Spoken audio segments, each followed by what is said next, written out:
Committee వాళ్ళు 5,000కి minimum laddu ధర నిర్ణయించబడ్డది.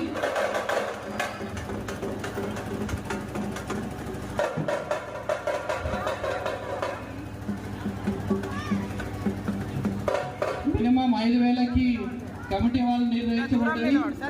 ఇంకా ఎవరైనా పోటీలో పాల్గొనాలంటే వారు ఈ లడ్డు వేలపాటలో తొందరగా వచ్చేసి ఈ లడ్డు కైవసం చేసుకోవాలని కోరుచున్నాము.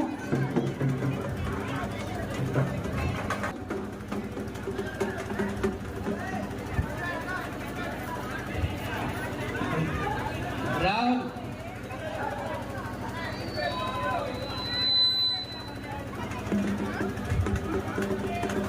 చింటూ గారి పాట 8,000